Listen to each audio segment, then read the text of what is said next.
What's going on, guys? Bel Air here, and holy Oly, do we have a great couple of games for you today. Guess who we're watching? That's right, it's eekso. No, I'm kidding, it's Oly.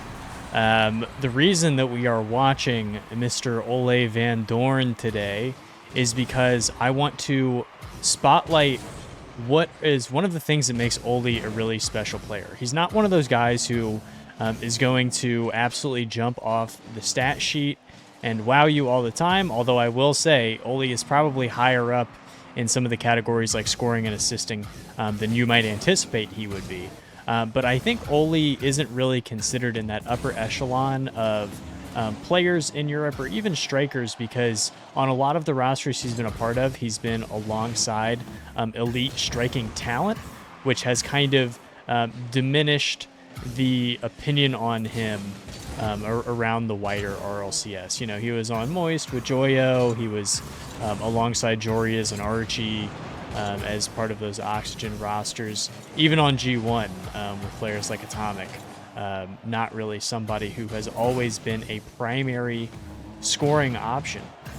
Although he is taking a pretty nice step towards that, at least that understanding of him in this Shift Summer League, where he's playing alongside Jobless with eekso and Nass, who's come back from his stint in North America, playing on M80 with the aforementioned Jorias and AJ last season.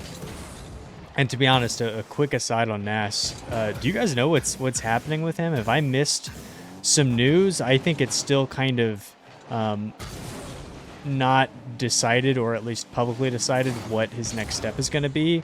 I would assume that he is going to stay in North America. He's definitely a talent that a lot of people would want to be alongside, although maybe he's kind of looking at it differently and scoping out opportunities in Europe.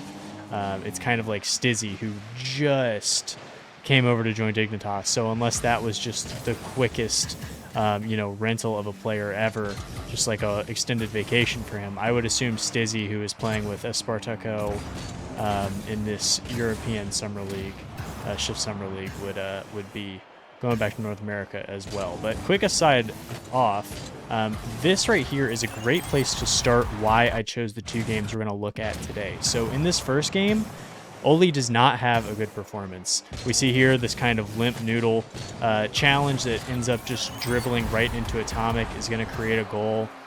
And I talked over a couple of mistakes earlier in the video as well, but one of the things that really excites me about Oly as a pro is one of the things you cannot teach, which is experience and veteranship and what, overcoming difficult situations kind of imbues a player who's been around as long as Oly with, and that is the ability to bounce back, to shrug off poor games and make the most of it, as Oly almost takes a challenge directly into his own net there.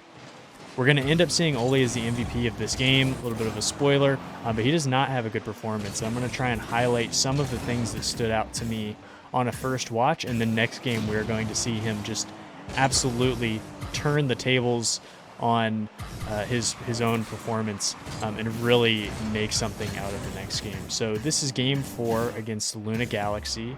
As we can see here, Oly is going to take this ball up into the air, tries to get a flick and follow it, but him and Nass are not on the same page, and now without boost, Oly is trying to track back, and it's going to lead to a goal the other direction. So a pretty poor takeoff and just a bad plan in the air, a miscommunication with Nass, probably a mixture of all of those ingredients, ended up in a poor possession for Oly there. Another poor first touch off the sidewall is going to create a little bit of a loose ball here in the middle. Oly is going to get a demo, which he was very lucky to do because the ball skimmed right past him. And it's just a couple of situations here where Oly has just not made the operative move to put his team in a position to get an advantageous situations. Is going to cut this ball in, is going to keep it, goes over the head of Tox, but just completely runs out of momentum here, and that's going to be another turnover. Although, actually, I spoke too early. They are going to keep possession here. And a really adept pass into the middle there, making up for that communicative gap that happened before him and Nass are going to connect on a very easy layup in the box. So it's not completely feast or famine for Oaly here. Great players certainly always find a way to be impactful, whether on or off the ball. And that is just a super heads-up play by eekso and Oaly to get the communication back on track here. But again, opportunities that are partially set up by Oaly. And I really did a bad job of speaking over some of the mistakes early on. But here's a defensive lapse that we can kind of look at here. Nass is going to take a poor 50. It's going to bounce right to Tox. And just that beat right there that Oaly takes, he's trying to kind of see if Tox is going to go early so he can get a read. Really, with the momentum in the play, hindsight is 20/20, but probably should have kept his momentum and tried to challenge that early. So he's going to wait for this ball here. Takes a really bad angle, and AcroniK is going to get one right over the top of him. Luckily, eekso is there. Only a little bit out of position here, unable to make a play on that ball. And again, I'm not trying to nitpick and just be like, look at how awful Oaly is in this game. But I'm just spotlighting some of the nuanced things that I caught on a first watch that kind of go wrong here, so that we can really give him his flowers in this next game. Nass could have given a better pass over there. Nass with a bad pass. And Oaly is unable to get anything there. And then this one is going to float to the corner. Going to try and get out ahead of this one. Nass is going to try and flick that over to eekso, who's going to pop this one middle, and Oaly just cannot get a touch on that one. Was really looking for something really precise there to even get it on goal. Maybe try and force a 50 with AcroniK to just keep the play alive. But even with some of those mistakes that yielded goals for Luna Galaxy, Oaly still a goal, 2 assists, 2 saves on 2 shots. Very efficient, great game on the scoreboard, but as we saw, there were some micro mistakes that, you know, were not the optimal play that Oaly was looking to make. So I feel like some players, more inexperienced players, lesser talented players, players who haven't been to the 2 LAN events that Oaly has been able to, and the handfuls of A-tier main event tournaments that Oaly has participated in on some of these rosters. He's just kind of forged himself as a semi-veteran, enough so in the esport that I am not surprised to see the bounce back that we're going to see here in a critical Game 5. Game 5 Champions Field.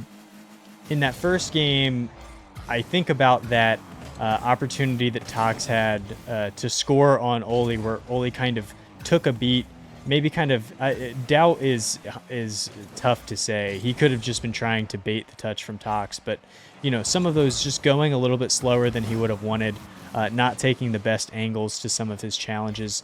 Those things stood out, and we are going to see Oaly completely find his flow here in this Game 5 and punish this Luna Galaxy roster in a win or go home Game 5 here. 2 teams that have been very competitive in the Shift Summer League. If you haven't had the chance to watch much, I've certainly watched more North America than I have Europe, just because of how my work schedule goes. But I know that these 2 teams, from what I have seen and just, you know, other stuff, have been very competitive. And Oaly going to take a really nice, just takes a touch there to keep his own possession, tries to just fake out, get the defense kind of struggling, and it's going to lend itself to this kind of long, extended offensive push here. A nice little touch over the top is going to keep possession on, and this one's slowly evaporating as it turns into a transition opportunity. Oaly's not going to force this, but on 0 boost is still impactful on the ball, and this one's going side to side here. Oaly is really picking up his speed quite a bit. Is going to take his space, use his space wisely there, tries to get a pop, but AcroniK is going to knock him off of it. I've always looked at Oaly as one of those players who, he's one of those guys where every time I watch him, I'm like, God, I wish I watched more Oaly. I just really enjoy what he is able to do on the pitch, how good he is as a striker. And most of the time, very adept playmaker as well, getting his teammates involved. And it's just, you know, some of those lapses that are the difference for a lot of players. sometimes impact him, but I'm talking just nonsense over this incredible goal here. Oaly is going to fake AtomiK out. Tox is stuck on the low side wall, one of the toughest places to be, that lower back wall that is, and Oaly is just going to sneak one right underneath of him to open up the scoring here. Really see Oaly moving freely here. Gonna let AcroniK take that touch, doesn't really matter. Get the block here, and this one's just something that they're going to try and battle out of the corner with. Here we are in transition.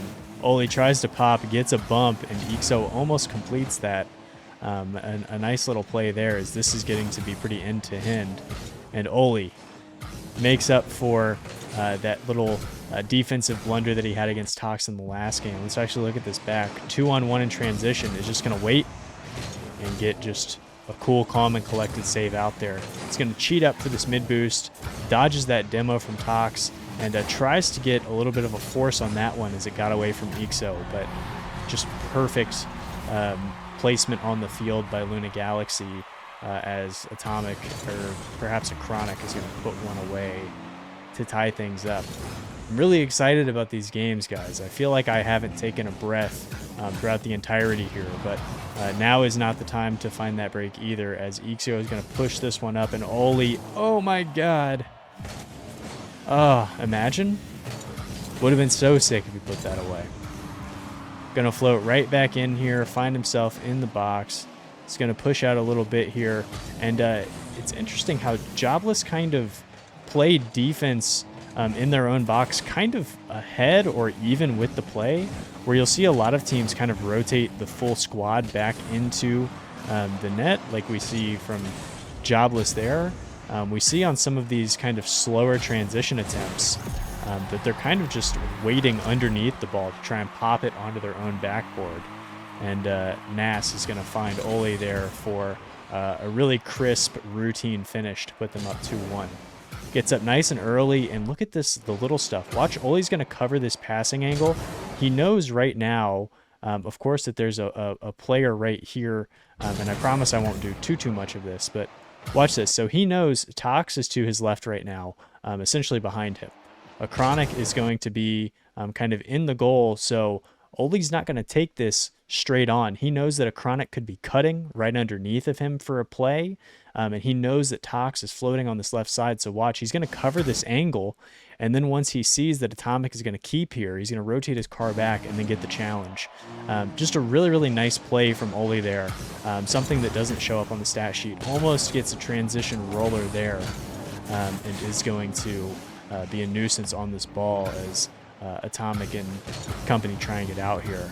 And that pressure and forcing AtomiK when he had the opportunity in transition there, Oaly is just going to crunch another one away to put them up 2 goals here in this game 5. Is up so early for that ball. Reads AtomiK like a book. And Luna Galaxy have got to be getting frustrated at how easily they're getting red here, unable to break out in transition as meaningfully as they would like, as that's not a very good attempt that Luna's going to put on net there. It's one of the things about this Luna Galaxy roster, especially something that I, as a true body language expert for a game in which we rarely see the athletes. I feel like on Facecam, oftentimes I see AtomiK is similar to a Monkey Moon type, and look at that. What a goal by Oaly. He actually, did he steal this? Oh, a cheeky little 4th goal there from Oaly. But similar to like a Monkey Moon, or who else kind of fits this bill? Maybe I'll think of someone in a second, but players who, when they are upset, you are aware of it. They really wear it on their sleeves. I feel like Archie is another one of those players that when things aren't going super well, it can kind of weigh on the teammates around him. And I feel the same way about AtomiK. Such a gifted striker. One of my favorite players to watch replays of. Probably like a top 5 player that I've watched replays of is Oaly. He's just going to get a cheeky bump on his teammate there, as this one's essentially already over. But, a really impressive showing here from Oaly to be able to turn this around from having a really disappointing performance in which he cost his team on quite a few plays that maybe could have lifted them over the competition in that game 4. An incredible stoic response here, a commanding response from Oaly, who remains one of the most underappreciated, undervalued players that we have in European Rocket League. So, hope you enjoyed the content and learned a little something about Oaly and his gameplay today. Guys, as always, thank you so much for taking the time to check out the content. Let me know what you think of Oaly and Jobless in the offseason, in this Shift Summer League tournament to begin the offseason so far. Any thoughts on who you think we should watch next? And as always, guys, until next time, take it easy.